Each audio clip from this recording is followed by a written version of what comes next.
குஜராத் மாநிலம் அகமதாபாத்தில் 20 ஆண்டுகளாக செயல்பட்டு வரும் பிரபல அச்சகத்தின் வெற்றி அதன் மத சகோதரத்துவத்தை அடிப்படையாக கொண்டுள்ளது. இந்தியாவின் தென் கடலோர பகுதியில் அமைந்துள்ள குஜராத் மாநிலம் வர்த்தக நகரங்களில் ஒன்றாகவும் திகழ்கிறது.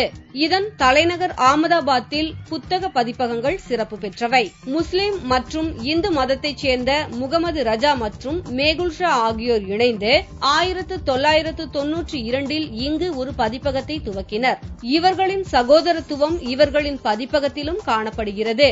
இங்கு பணியாற்றும் பல்வேறு மதத்தைச் சேர்ந்தவர்களும் சகோதரத்துவ உணர்வுடன் பழகி வருகின்றனர். இதுவே இந்நிறுவனத்தின் வெற்றியின் ரகசியமாகவும் உள்ளது.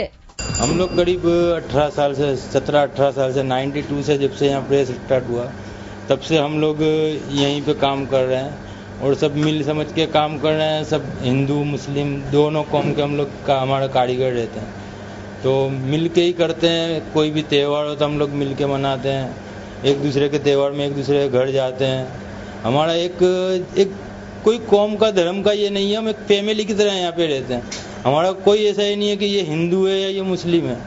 இந்து மதத்தின் புனித நூல் பகவத்கீதை, முஸ்லிம்களின் குரான், கிறிஸ்தவர்களின் பைபிள், ஜெயின் மத புத்தகங்கள் போன்றவை மத வேறுபாடின்றி இங்கு அச்சாகி வெளியேறுகின்றன. பல்வேறு மதத்தைச் சேர்ந்தவர்கள் வேலை செய்தாலும் ஒருவருக்கொருவர் உதவி செய்து கொள்வதாகவும் அங்கு வேலை பார்ப்போர் கூறுகின்றனர். हमारे मेन सेट एमआर भाई है, वो मोमेडन है. मैं कोई प्रॉब्लम होता है उनके पास मैं जाता हूँ तो वो मेरी प्रॉब्लम सॉल्व कर देते हैं. वो ऐसा नहीं समझते कि ये मेरा कारीगर हिंदू है मैं मोमेडन हूँ. ये अभी आज दिन तक कोई नहीं समझा.